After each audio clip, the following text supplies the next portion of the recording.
change expert panel coming up right now. We are a little bit late, but that's okay. We're able to push it a little bit into 11 and we'll make up that time. So yeah, this is one of our big sessions of the 2021 Canadian Rockies Youth Summit, and we have a really great panel planned. So before we begin, I'm just going to give a land acknowledgement. In the spirit of truth, respect, and reciprocity, we honor and acknowledge the Canmore area known as the Chuwap, Chipchin, Kudibi, and the traditional Tree 7 territory and oral practices of the Iyarhe Nakota, comprised of the Bearspaw, Chiniki, and Wesley First Nations, as well as the Tsuut'ina First Nation and the Blackfoot Confederacy, comprised of the Siksika, Piikani, and Kainai. We acknowledge that this territory is home to the Métis Nation of Alberta, Region 3, within the historical Northwest Métis homeland.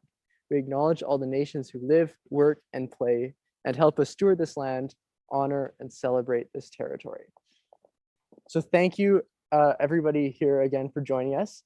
The Canadian Rockies Youth Network is a group of youth, and it's a network driven by youth, for youth.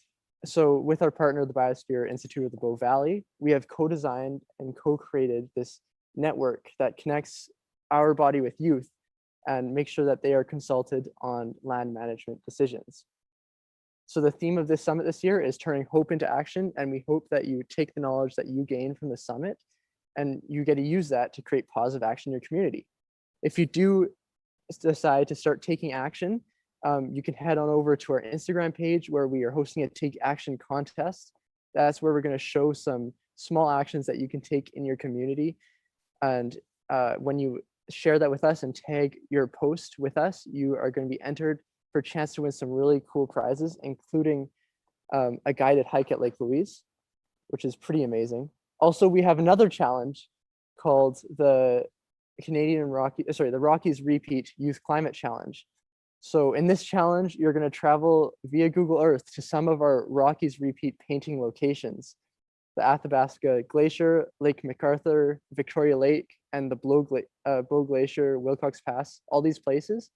Then it's your turn to create some sort of medium of your choice with watercolor, ink, sketching, to paint a glacial landscape. So if you post and tag us on Instagram with that, your piece of art, you will have a chance to be featured on as part of the Rockies Repeat Initiative, which is pretty amazing. Also with us today, we have Caroline Hedden, who is the founder of Rockies Repeat. So she'll probably talk about that today. That's quite an amazing project we have going on.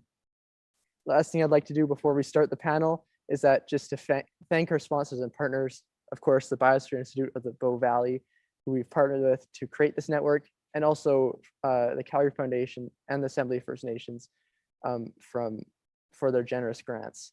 Without these partners, we would not be able to bring our environmental education to you.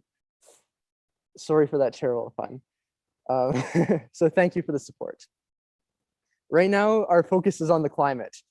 We've heard enough about how the climate is an issue right now, but what are the actual effects that our generation is going to see? And what are some creative solutions to solve this problem? So we have lined up 5 different mini presentations on what a changing climate means for our generation.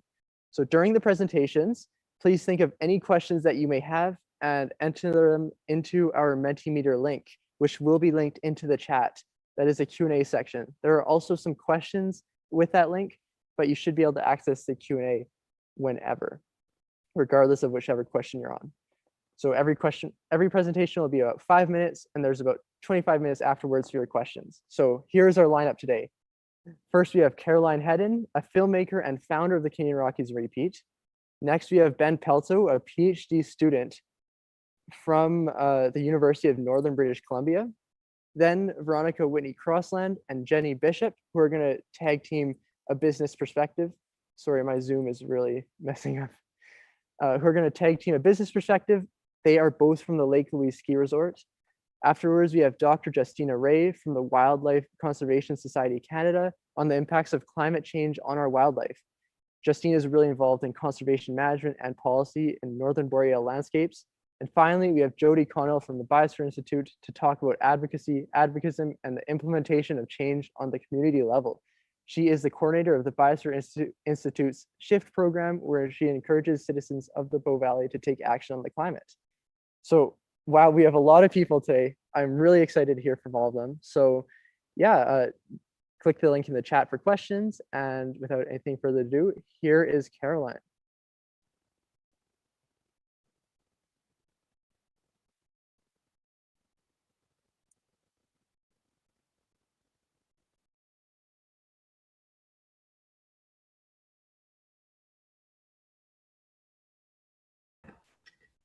Hello, everyone. Okay, perfect. Well, thanks again for having me. And my name is Caroline, as introduced, and I am a director and filmmaker based here in Canmore, which is in Treaty 7 territory. And today I'm going to be telling you about a new exciting project I've been working on with some amazing local artists. It's called Rockies Repeat. And it's a documentary project that looks at climate change through the eyes of emerging artists. Speaking of eyes, I'm going to get you to close yours and think of the Rockies and think of the first thing that comes to mind. And for many of you, it might be wildlife or rivers, but for most of you, it probably, a landscape like this comes to mind, with rugged mountains and sheer rock faces, all capped in ice. The glaciers are what define the Canadian Rockies. It what gives the Alpine lakes their beautiful blue color, and it's what makes them separate from the American Rockies. And it really just is part of who we are as mountain people and as Canadians. It's so core to our identity. But these places are threatened. And I know that Ben will speak to this in greater detail, but the Canadian Rockies are being impacted by climate change at such an alarming rate. And by 2100, we are at risk of losing some of these glaciers that really define this place. So we know that there's a really clear role for scientists in this moment to research the impacts that are happening in the Rockies, to take all the measurements and communicate that to the public. But what is the role for artists and creatives and musicians to document this moment in time? That's something that we're really curious about for Rockies Repeat. So we've taken a team of young women and two-spirit artists from Treaty 7. And we're going back to the exact painting locations that were first painted by early Banff artist Catherine Rob White nearly a century ago.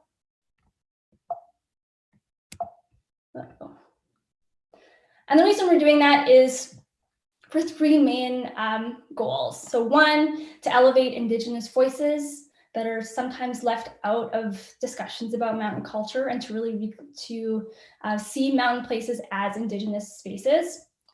To two, pay tribute to women creators like Catherine Rob White, who really opened up the future for women creators in the mountains. And obviously three, to raise awareness about climate change and really hit people's hearts about the impacts of the climate crisis in the Rockies.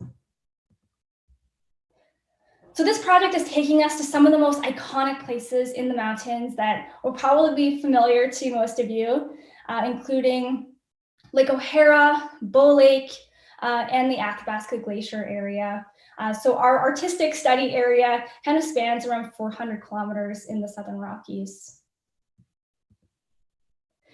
And the changes we're seeing at each of these locations has just been extraordinary.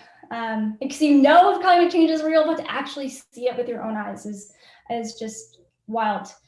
So on the right-hand side there, that's one of our artists, Kayla, holding up a print of Catherine Rob White's painting of a snow dome, which is right beside the Athabasca Glacier. And you can see, like, even being in the exact same location on the landscape, you're just experiencing a completely different place than she would have a century before.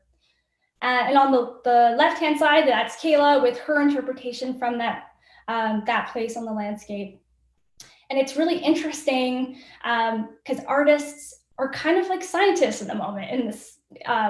Like when you're doing plein air painting, you're not just taking a picture and moving on. You're sitting in place, you're studying the landscape, you're making observations, but it also blends with your own feelings and emotions and the atmosphere of being on the landscape.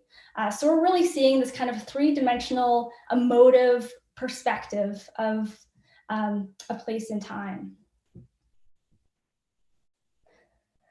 So we are wrapping up our field season this year, and we want you to be part of it. We have a couple more locations to go to, and as Ben introduced at the beginning, we have launched a youth challenge. You can find all the details in the chat or on our website at rockiesrepeatfilm.com. And we want you to travel to our locations digitally. So you'll use Google Earth to travel to our painting sites and create your own interpretation and how these places make you feel. And yeah, if you enter, you could have a chance to be featured as part of our project. And even if you don't want to participate in the challenge, we encourage you to follow along. So we're on Facebook and Instagram and also on our website. So yeah, very excited to hear all your questions and all the great presenters today. So thanks for having me.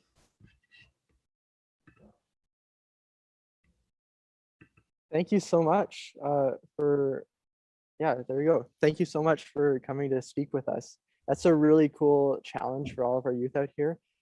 I'm definitely going to give one a shot, even though I'm not an artist, but I think it's still something that'd be very fun to do. Next up, we have Ben Pelto, a glaciologist. Thank you, Ben, for joining us. All right. Well, thank you, Ben, for the invite. And we got is the presentation up for you guys now? Okay, looking good. Yes, looks great. Okay.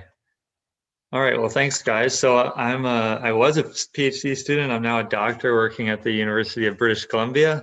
And over the last 7 years, I've been studying glaciers in the Columbia and Rocky Mountains of BC and Alberta.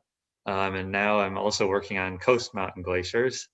So I'm just going to talk to you a little bit about glaciers here, especially in the Rockies. So, why are glaciers important in our region?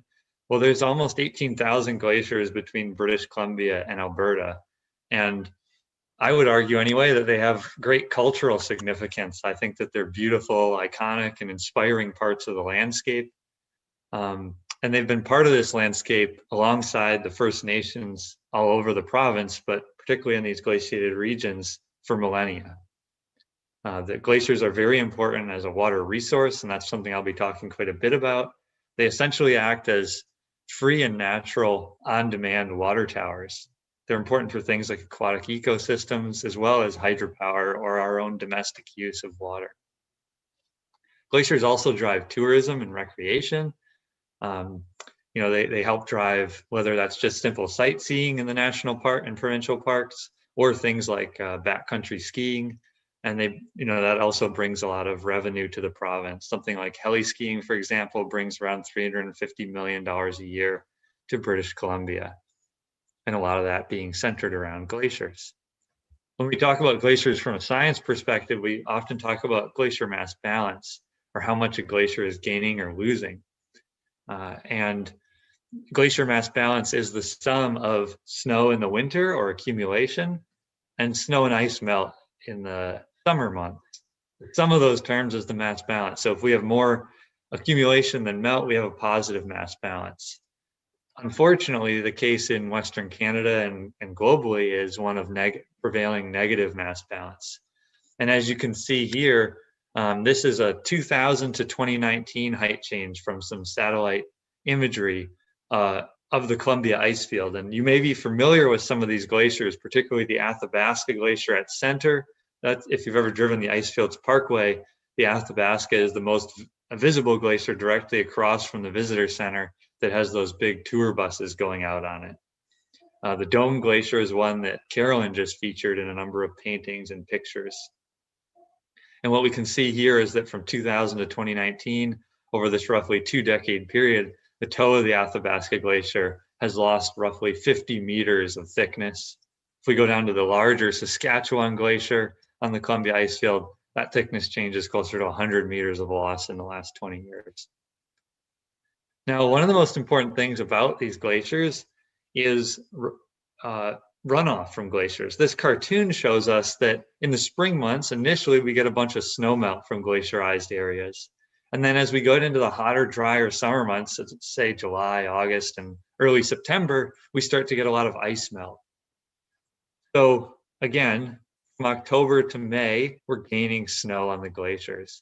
And then around the end of April, early May, we start to melt, and we experience melt and runoff from the glaciers until we start getting snow again sometime in September or October.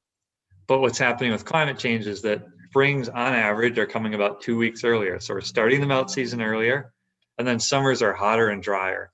So we get more melt during the summer because of more extreme temperatures, but also a longer melt season. So essentially the melt season is strengthening and lengthening.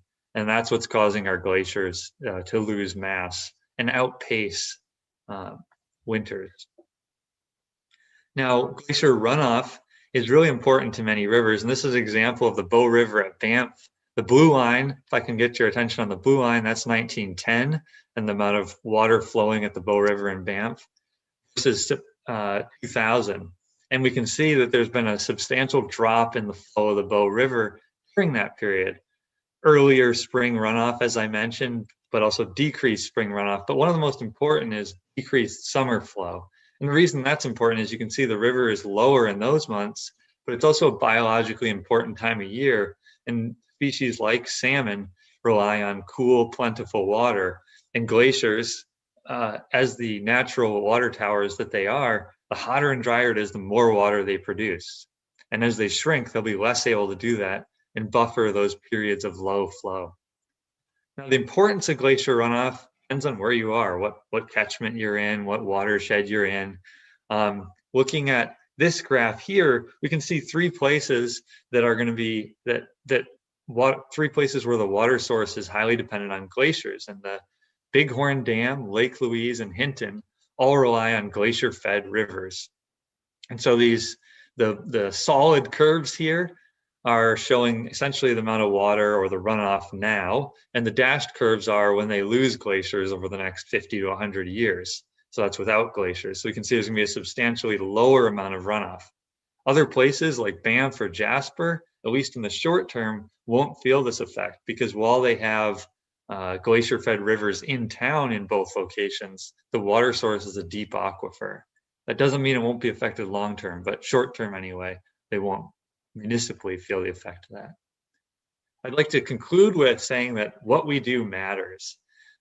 This here is a modeled example of the Columbia ice field from 2010 to 2100. And this first panel here, this first row of panels, is under essentially if we meet the Paris Climate Agreement of keeping warming around 2 degrees Celsius. If that's the case, relative to 1980 at 2100, we expect to have 15 to 45% of the ice volume left in the southern Rockies. So think of roughly Jasper down to the US border. If we only manage to do a slight reduction relative today, some moderate reduction in our emissions, the Columbia ice field, as you can see here, will be much reduced, but still intact. Southern Rockies will only have 10 to 30% of the ice they did in 1980. And if we keep on our current trajectory, our business as usual trajectory, as you may have heard it called, what you'll see with the Columbia ice field here is won't be an ice field at all, in fact, anymore. It will be a few residual patches of ice that you won't be able to see from the highway anymore. And the Southern Rockies in general will be left with somewhere between no ice and 10% of the ice that was there in the 1980s. Thank you for your attention.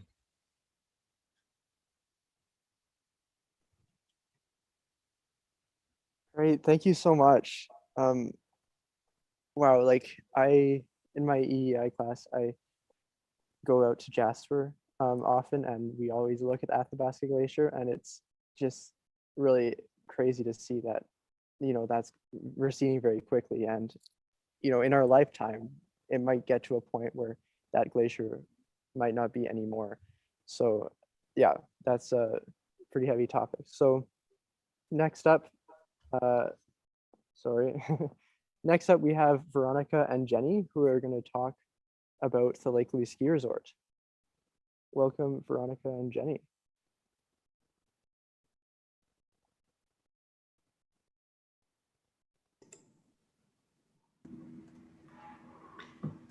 Good morning and thank you. Hopefully you can all see me. Mallory, Ben, thank you for inviting the Lake Louise Ski Area and the entire Canadian Rockies Youth Summit. We're happy to be here. Jenny is going to just go over some broad how warming climates are expected to change the ski area. Hi, everybody. Happy to be speaking with you guys today. Hopefully you can see and hear my screen. So just to sort of briefly introduce us, we have sort of had a couple environmental assessments done at the ski area at Lake Louise to kind of guide us through what we might expect under different climate scenarios. And sort of a really big effect for us that's been shown is the length of our winter ski season is going to change.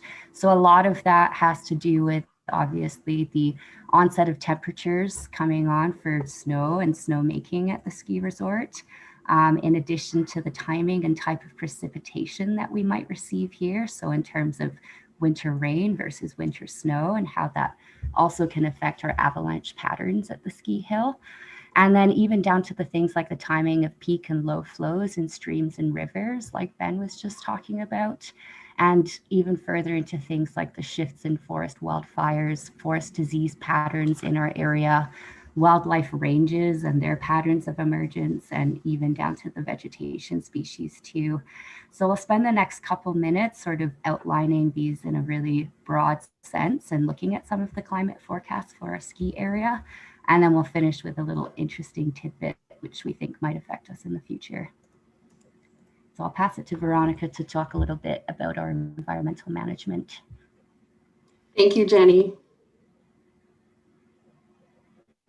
And can everybody hear me? Yes, I can hear you. Oh, great. Yep. Thank you.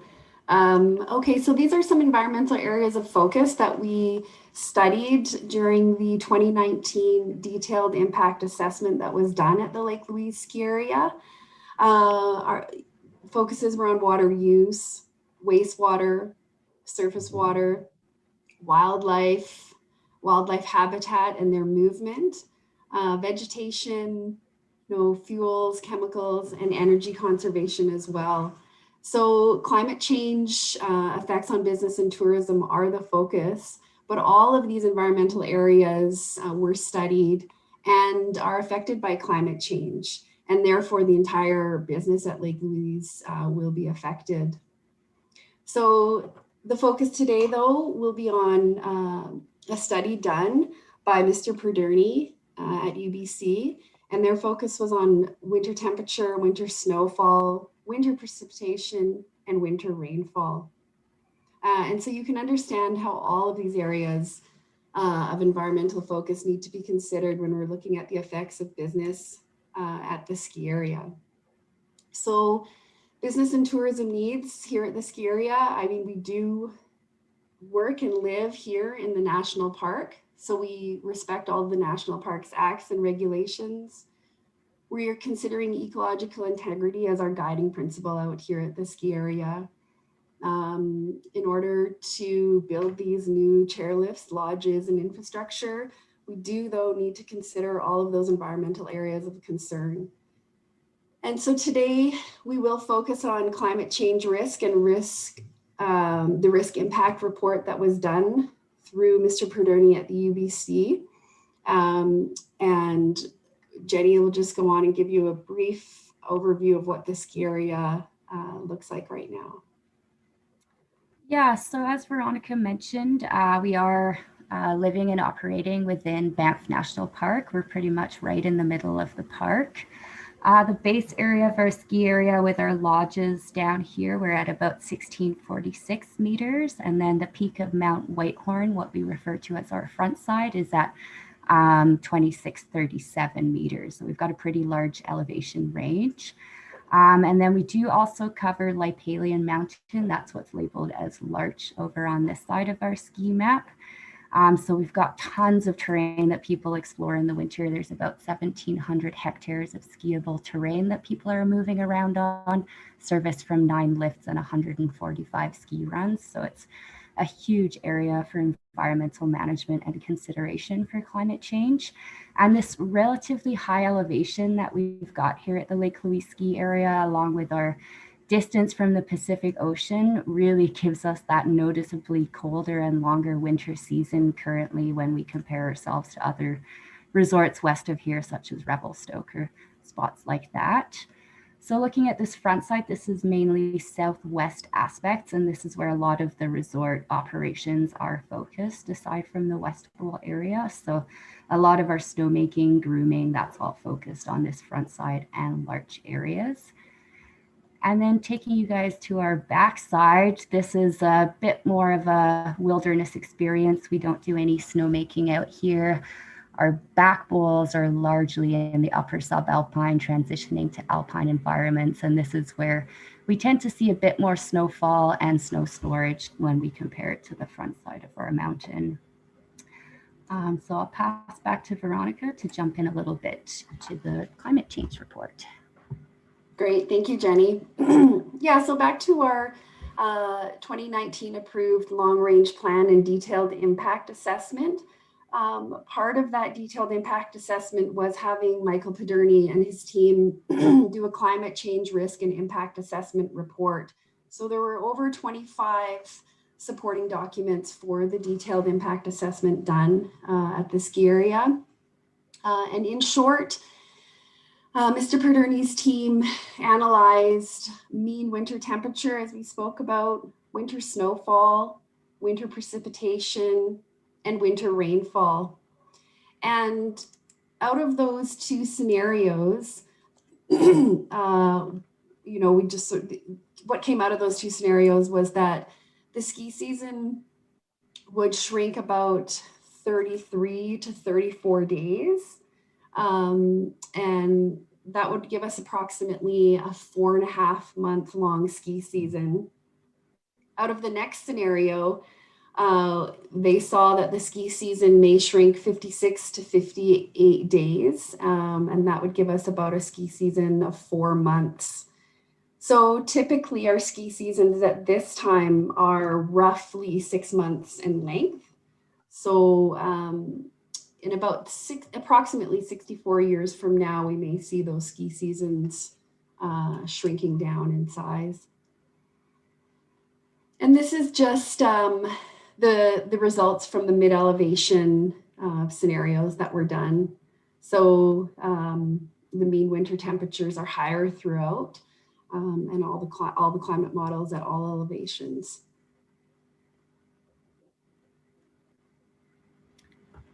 So another part that's sort of been highlighted throughout various climate assessments that have been done for our area really sort of highlight shifts in wildlife patterns and emergence. And the ski area is currently in the middle of a large study studying wildlife movement in the Lake Louise area.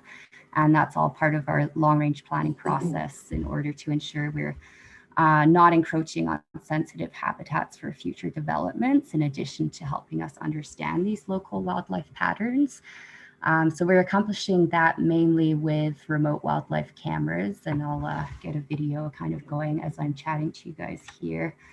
But a lot of people sort of question why we may need to understand so much about the local wildlife, and a big part of our operation does occur in the summer when we run a summer sightseeing gondola. And at that time, it's very evident how busy the wildlife are, specifically at our ski hill. We do have a designated wildlife corridor that runs all across the lower elevations of our ski hill. In the summer, part of our operation is to set up electric fences to restrict access to that corridor. And so a large reason for those electric fences are for us to sort of keep control of our visitors rather than to keep wildlife away from us. So as we're starting to think about changing climates and temperatures shifting to being warmer in the spring than what we have experienced, we are starting to think that maybe we'll start to see wildlife showing up on our ski hill at different times of year to what we have been typically used to. So what's currently considered a rare event would be occasionally we have had in the final week of our ski season, us sharing our ski slopes with a grizzly bear and having to do a lot of people management to ensure everybody is safe and the bear is not disturbed. While this is currently a very rare event that just happens every now and again, we are starting to consider that we may need more wildlife management considerations for our winter season, which is typically something we only employ during our summer season. So with that, I'll just sort of pass it back to Veronica to summarize.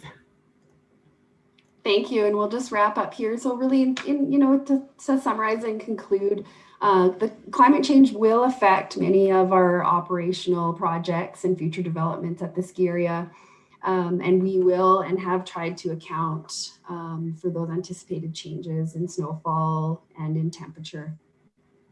Thank you. You guys. Hey, thank you so much to the both of you. It's really neat to see all the environmental considerations that are happening, especially as a skier myself. I think it's really important that we get to know that. So next up, we have Dr. Justina Ray from the Wildlife Conservation Society Canada. Thank you for joining us, Justina.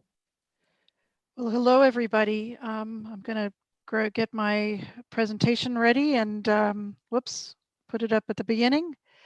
And thank you very, very much for inviting me here today. I think this will be complementary to what we've heard already. And also just to acknowledge that I'm actually in a very different place from all of you. I'm in Toronto, and these are the and these are the in Treaty 13 lands. And so very, very different place from you all, and I'd rather be where you are. But in any case, I'm happy to be invited.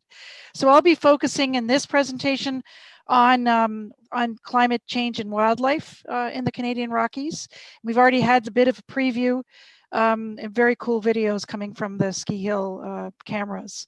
And just to say, the Wildlife Conservation Society Canada is not known to all people because we tend to be, we are mostly comprised of scientists who do on-the-ground field work that informs policy, land use decisions, and so on. We work across Northern Canada in particular. We do some work in the Canadian Rockies as well. And we generate science and apply the results to relevant conservation processes. And mostly we focus on wildlife. A lot of us are wildlife biologists to understand what their needs are, because looking at through their eyes and applying that will be a good entry point into quite a few resolution of problems. So polar bear are the poster child of climate change. Most of us can relate to the fact that they need sea ice. We know that sea ice is disappearing, but this is something that's happening, even though it's very easy for us to understand, it's happening very far away from where most of us live. So it's a little abstract still. And I can assure you that there's a lot of stuff going on right here, even though it's kind of slow moving. And I thought I'd keep on the glacier theme just to look at through photographs in this case, this huge change that we can see happen between 1918 and 2011. But most of climate, other than these sort of big weather events that we experience here and there, and most of it's happening in a slow moving way. It's barely perceptible. We are not understanding exactly. We don't see it on a day-to-day basis, but we know more and more that it is happening. And so the big question is how do changes like these that we're starting to document and even feel affect the critters with which we share the landscape. And there are many ways in which this has happened. Before I go into some examples, I'll just sort of make this real for people. Warmer winters and hotter and drier summers really impact wildlife, both in terms of their own tolerance to temperatures, but also just what those manifest in changes to habitat. Decreasing snowpack is a big problem, as I'll show. Spread of insects and invasive plants can really muck about with both behavior and habitat use. Fires across the landscape are getting fiercer and more widespread.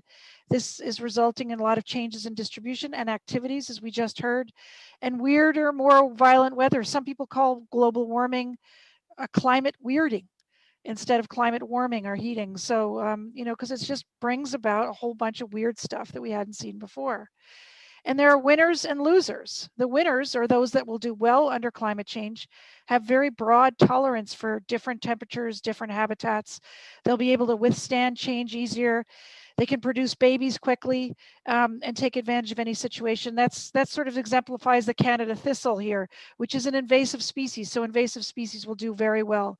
By contrast, more sensitive species like this quite specialized Rocky Mountain Apollo butterfly are going to be much more ill-equipped to be dealing with the changes of climate.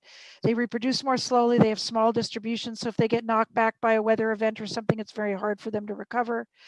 The Canadian Rockies has lots of biodiversity and lots of specialists. This butterfly really depends on a particular host plant. And so what happens to that host plant is also very relevant to their response to climate change. Animals that are adapted to northern conditions that are really meant to be in north, they can't really survive in the south. They get overheated, but they also depend on snow cover. Wolverines and lynx have a slightly different part of that story. So wolverines, they really required snow in spring to last birth to their kits, keep them protected from predators, warmth, and so forth. Lynx are quite different. I mean, they have these long legs, huge snowshoe-like paws, so they're adapted to snow in a similar way that wolverines are. But one of the impacts is that they do really well, like compared to, for example, bobcats. They have a competitive advantage in deep snow. So when snowpack starts to disappear, bobcats can take over. We even have some incidents of male bobcats mating with female lynx, so it can sort of muck about with things in that way. Climate change is also becoming a big problem for cold water loving fish like bull trout, which is actually a member of it's like the Arctic char. They need cold, pristine, snowmelt fed waters that flow into some of Alberta and BC's largest rivers, you know. And decades ago, the bull trout used to be everywhere. And now they're really mostly seen in the eastern slope watersheds of the Rocky Mountains and the foothills, really restricted range. They have high vulnerability due to stringent requirements for snow, for cold water. And then they also compete with some invasive brook trout that like to take advantage of warmer water, and disease is a problem as well. Many critters join bull trout in the climate change impacts will exacerbate other ongoing threats. Caribou are a great example of this. They're already doing really poorly in parts of the Rockies, as you can see from this map. That pink area is where they used to be. And the green areas are smaller and smaller populations. Some of them have been extirpated altogether, including in protected areas like Jasper and Banff, and some, not all of the Jasper ones, but some of the populations have. And so, you know, they're doing poorly already. And so climate can just sort of add and exacerbate the impacts that they already have. Caribou don't have much reproductive capacity to bounce back. They're really an embattled species. So what do? Last few minutes, Save Nature's Stage is one of these, and this is something that we can do in the Rockies in particular. The Rockies has lots of complexity.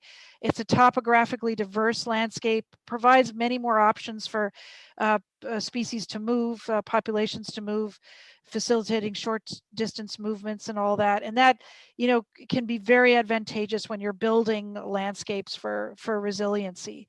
And then the other really important strategy is to protect and connect key habitats. And this is where you got to look at it through the eyes of the most vulnerable species, look at refuges, areas that are going to persist, habitat persists, but also really you need to be safeguarding intact habitat, connecting habitat together, and such things. Intact habitats do much better for resiliency for wildlife.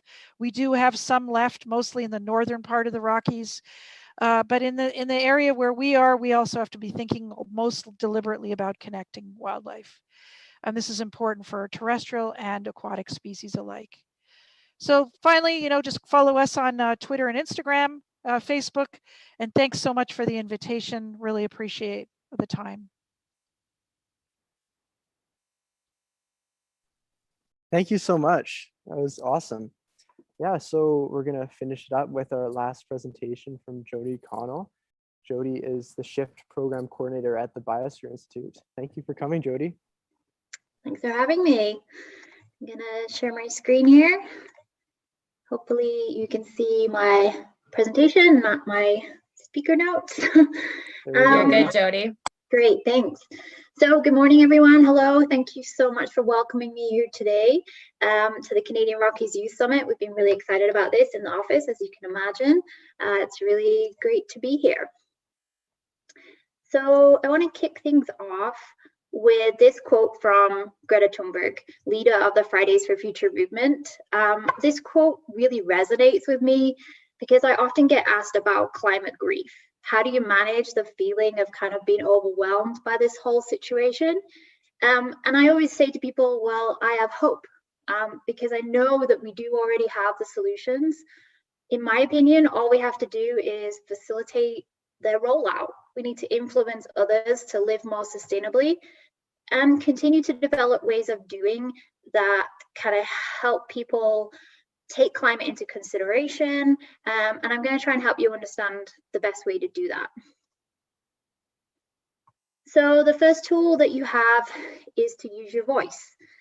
You need to start dropping climate change into conversations so that the topic kind of becomes part of everyday life, everyday conversations around the dinner table with your friends and so on, because people often trust friends and family way more than they trust experts. And you can talk to your peers in a way that is way more likely to influence them. I always suggest people should try to attend different local talks and debates, even if it doesn't seem linked to climate change in any way. Ask the speaker about how climate change relates to their field. Again, another way to kind of bring climate change into the mainstream conversation. You might be surprised at some of the answers that you get.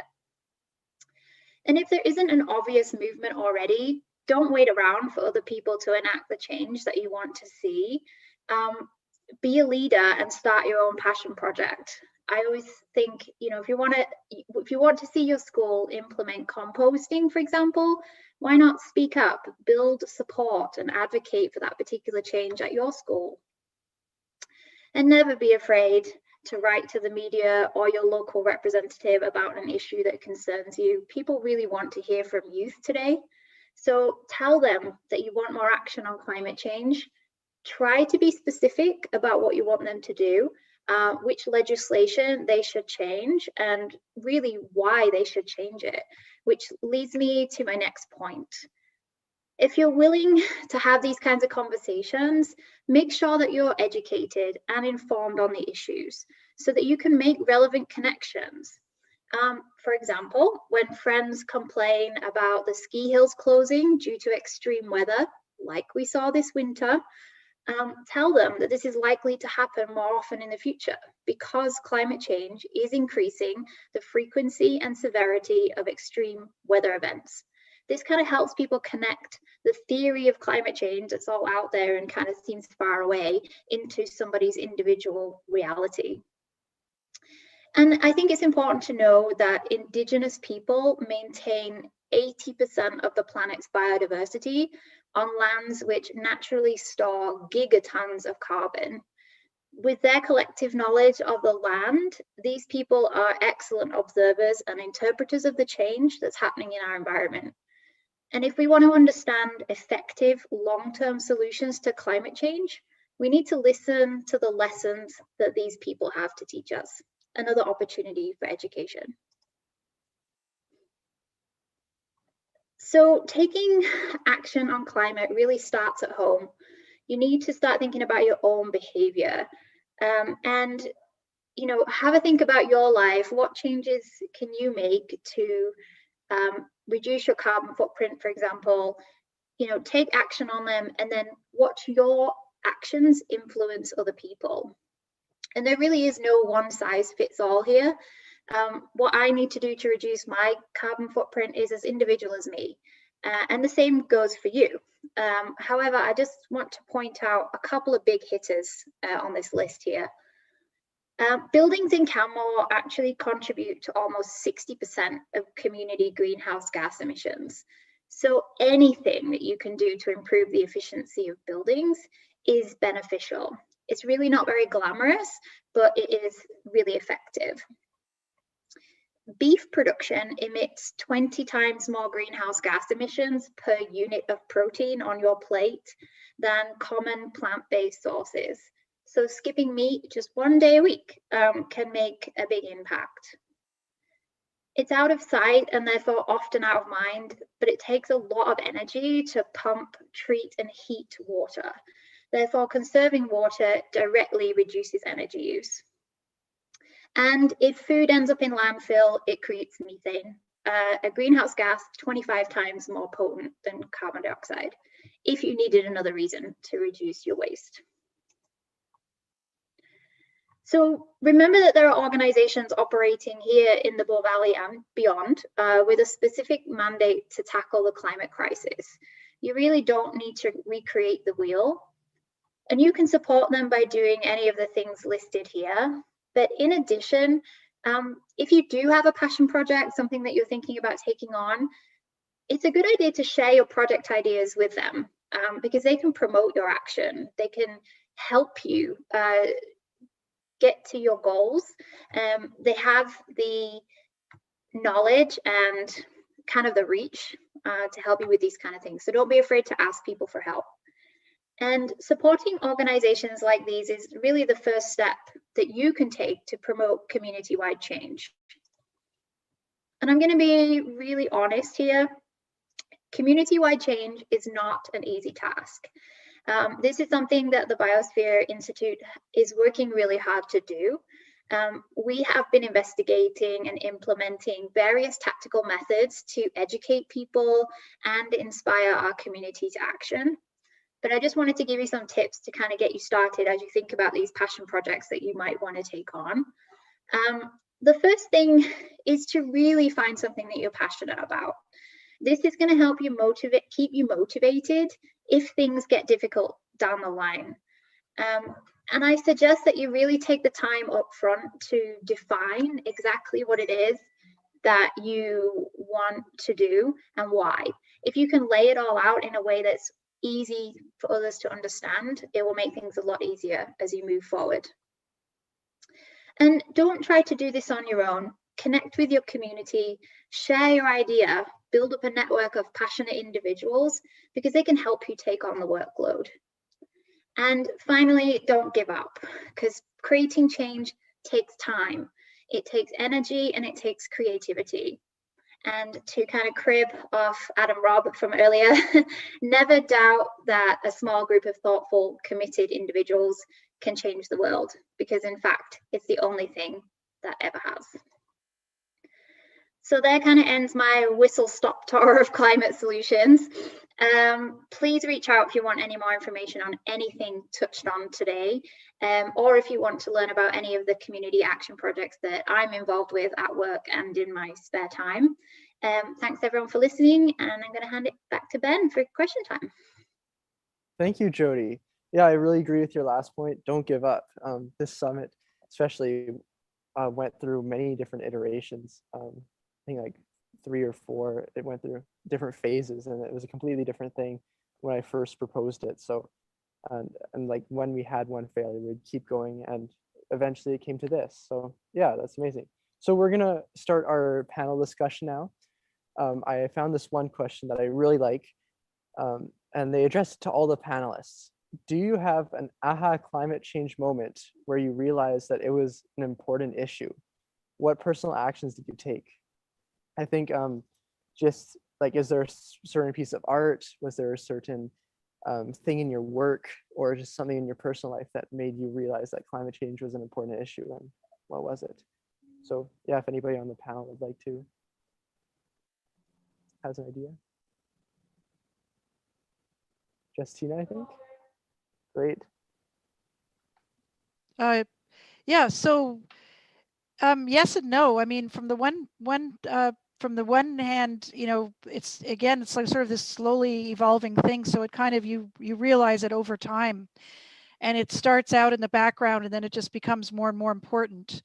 And I would say that connecting my own behavior with what I was seeing as a scientist is probably that when those two converged, it was probably, you know, when I got my first house or started to control my, when I say, I mean like rent my first place and start to control my own feeding habits and so forth. I mean, it was really at that point where I started to become much more deliberate about choices that I was making and connecting them with what I was seeing and experiencing as a scientist. And you do have to make that deliberate connection at some point, because you can keep those separate for a while. And so I would imagine that that was probably the closest I had to an aha moment. Yeah, I guess the signs can be very small and hard to notice. So you're right. If you can make those connections, it definitely helps. Does anybody else want to answer that question? Sure, I'll jump in. I mean, I think it was slightly different for me growing up because I grew up in the UK where climate change was very much a part of my education. And I sort of steered towards the sciences. So these kind of conversations were coming up quite often in our classrooms. So I don't know that necessarily I had an aha moment, but I do remember the time when I decided that I was going to start doing something about it. And that was when I was diving on a coral reef in Indonesia and was kind of floating over this beautiful reef, having the most amazing time. And then all of a sudden, the whole thing just went white and dead. And there was no fish and there was nothing. And it was just such a contrast to what I'd previously been seeing.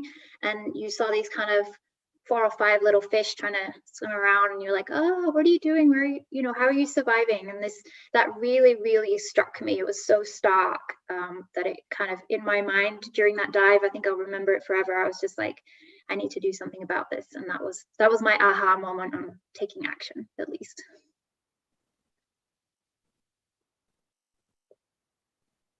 Great. Okay, so I guess I'll move on to the next question. This one's specifically addressed to Caroline. Do you paint all your paintings in one sitting, or do you kind of come back days later to finish? So I am not an artist, but the way that it's called, the type of painting that our artist team is doing is called plein air painting. It's a French word.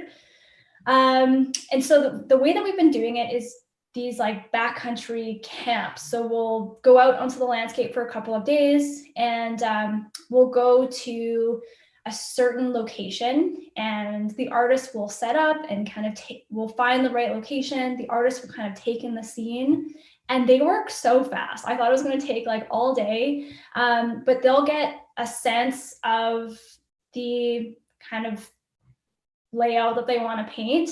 And within probably 3 hours, they've gone from blank canvas to kind of the finished painting that I showed in my presentation. And those are kind of like field sketches. And then from those field camps at each location, the artists will do one of those kind of small paintings at each location. And then they'll go back to their studios. And this is like what all kind of plein air artists will do. And then they'll blow it up to those like big landscapes that you'll see in like a gallery. So that's what the artists are going to be doing this summer after we finish all of our field camp locations. And then we'll take those finished big landscape paintings and put them in the exhibit that we're doing at the White Museum of the Canadian Rockies in early January. So stay tuned for that. Great, yeah, and be sure to check out the White Museum. I was talking with at a writer's chat last night, and that sounds like they have some really great galleries and temporary galleries.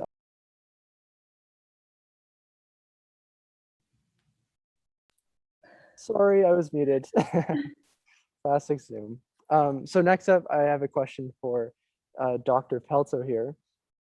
Considering that global warming temperatures would result in increased evaporation from the oceans, would increased precipitation rates possibly prove an effective buffer for glacier melt? Largely no, though. I mean, so there's a few things to that. So one is that the variability we have in winter snowpack is relatively small relative to how much additional melt we can get with our increased temperatures. So like I mentioned, overall our melt season depends on the year, really varies. But overall our melt season is about a month longer now than it historically was. So a couple of weeks earlier spring, couple of weeks later onset of snow in the mountains. And then also, as I mentioned, the extreme temperatures. So it doesn't really matter what snowpack does in terms of, it can't keep pace with the increase in temperature that we've seen and expect to continue to see into the future. That being said, there isn't a lot of data of alpine snowpacks. The biggest data set above tree line is probably the stuff I've been collecting over the last 7 years. And I think that we have seen a slight increase in snowpack at the highest elevations. But what we'll see going forward is seasonal snowpacks will be less. Not that less falls, maybe more falls, maybe less falls, but the snow lines are rising. So warmer temperatures means the snow line is going to be higher up the mountain. So you'll get more rain events in the winter and more melt events in the winter. So we'll probably see reduced seasonal snowpacks, even if we see slightly increased alpine snowpacks. So once you get above tree line, but the area of that, of alpine is substantial, relative to other regions, but not enough to offset that. All right, thank you. And I'm going to jump over to Lake Louise. So Lake Louise, with the growing tourism numbers, how do you guys plan to keep everyone safe and continue with your current plans? Do you guys have plans that have been put into place if tourism outgrows kind of the current projected numbers that you guys have? I can jump in here, and Jenny, jump in anytime. So our winter seasons are our busiest seasons, and we have managed to keep everyone safe throughout those very busy winter seasons with all the planning that we have in place. So in the summertime, the majority of our guests, the numbers are less in the summertime. So I would say, yes, we do plan, and we can keep everybody safe with our current plans. And we work hand in hand with Parks Canada as well. When they start to see those numbers increasing down in the valley, we're up on the mountain, and they start moving those guests up towards us.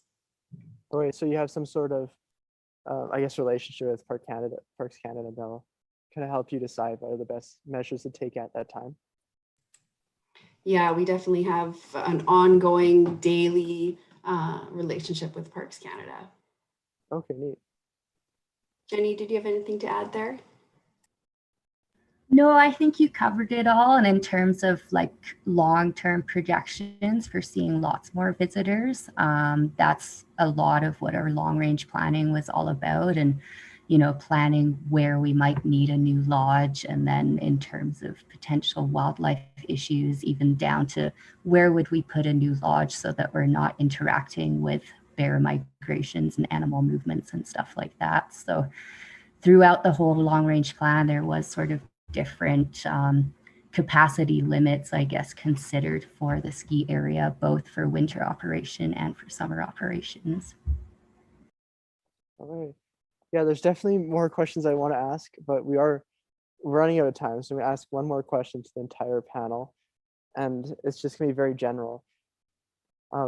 What are some ways we can take action? So, and it'd be great if it's just very specific to your presentation.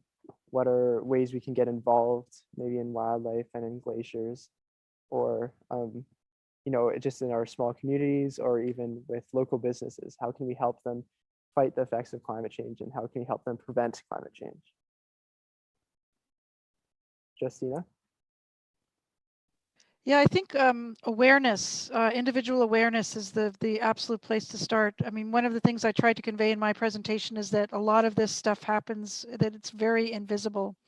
Wildlife in many ways have learned to adapt to humans in extraordinary ways that we don't even have any idea about. We can go about our business and not know about all these critters that are in our proximity, the different ways they're using the land that we dominate. And so understanding more about you know, those animals, but also the changes that are happening, and how they're basically expressing themselves and impacting you know, the ecological systems in which we are embedded. We're not separated from them. We are embedded in these ecological systems. Then I think people's growing awareness that will help them understand what kind of action to take. I mean, it was like Chloe said just before our presentation, as she became more aware of it, it was more and more clear to her what she should do. And I think probably the same as for Ben. Many of us are started on our pathways because we became really aware. Caroline, sorry. Take our climate challenge. Go to our website at rockiesrepeatfilm.com. Like Justina said, it's a way you can raise awareness with people in your community and that follow you. And yeah, you don't have to change the world in a big way. You don't have to be a scientist necessarily. You can be an artist or a dancer or whoever, like however you want to express yourself and share your feelings and just try to inspire people to take an action. So yeah, definitely encourage you. The challenge is open now and open through to September 30th. So head on over to our website. Yeah, art is for sure one of the best ways to engage with people and raise awareness on a subject, especially climate change, since we can document, as we're doing with the Rockies, as you're doing with the Rockies Repeat, you're documenting how climate is changing our landscapes over time. That's really neat. Does anybody else want to add on to that final question about how can we create action? I'm just going to say Justina nailed it on the head. Like it's about awareness, and the more aware you become, the more action you understand what you need to take and in your local area and for yourself. So it really is a learning journey. You know, become aware and then decide what action that you want to take, and support others that are already doing the same thing. If you're in the Bow Valley, reach out to Bow Valley Climate Action. They're working on things all the time. You know, if you want to do a project that's not necessarily run by yourself or controlled by yourself, there are plenty of organizations out there that are doing these things that would absolutely love to have your help. So if you can't think of your own thing, join someone else. Okay, thank you. So this has been, it's a hot topic. I didn't say that title, but climate change panel. We've had Dr. Justina Ray, Jody Connell, Dr. Ben Pelto, Caroline Hedden, Jenny Bishop, and Veronica Whitney Crossland. Thank you all so much for coming. I think this was very successful. So yeah, and I guess from now we do have a break for lunch, but at 12 p.m. we have our keynote speaker, Cowboy Smith X, which is going to be really amazing. So see us then. Mallory, if you want to talk about the Zoom links, I'm not really sure what's happening there. Yeah, so we're just switching over Cowboy Smith X. So